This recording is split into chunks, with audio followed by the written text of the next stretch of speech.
শুভ সকাল। সবাইকে জানাচ্ছি সুন্দর একটা সকালের শুভেচ্ছা।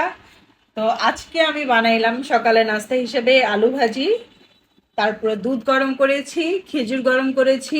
এগুলো তো রুটি খাই বা না খাই এগুলো থাকতেই হবে। আর হচ্ছে রুটি। আর আর রিজিকের হচ্ছে আজকে থেকে টিচার আসবে, তো এই জন্য ওকে তাড়াতাড়ি করে আমাকে খাওয়ায় রেডি করতে হবে। রিজিক আজকে অনেক বেশি এক্সাইটেড, তাই না?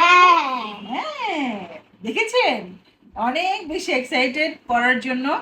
আমি একটা ভিডিও দিছিলাম কিছুদিন আগে, আমার ভাবি আসছে বাসায়, তো এসে বলতেছে যে মানে ও পাগল করে ফেলতেছে, বৌমা আমাকে পড়তে বসাও, আমাকে পড়তে বসাও। এরকম বাচ্চা পাওয়া যায় ভাই? মাশাল্লাহ, আমি দোয়া করি আপনারাও দোয়া করবেন আমার বাচ্চার জন্য, যেন এই লেখাপড়ার প্রতি প্রচুর পাগল থাকে। মানে মা হিসেবে আমি খুব গর্বিত। মাশাল্লাহ, আমার ছেলে এখন থেকেই নিজের ইচ্ছায় পড়তে চায়। আস্তে আস্তে খাও। সে খাওয়া দাওয়া খুব স্লো, বাট পড়াশোনায় এখনো পর্যন্ত খুব ভালো। মাশাল্লাহ, পড়ার জন্য পাগল হয়ে থাকে। এখন ওকে খাওয়ায় তারপর হচ্ছে আমরা নাস্তা করব। যদিও আমাদের রুটি ঠান্ডা হয়ে যেতেছে। এখন থেকে আমি এরকম ছোট ছোট ভিডিও দিব, সকালের, দুপুরের, তারপরে রাতের হচ্ছে ছোট ছোট আয়োজনগুলো আপনাদের সাথে হচ্ছে শেয়ার করব। তা এখন হচ্ছে সবার আগে নাস্তাটা করি।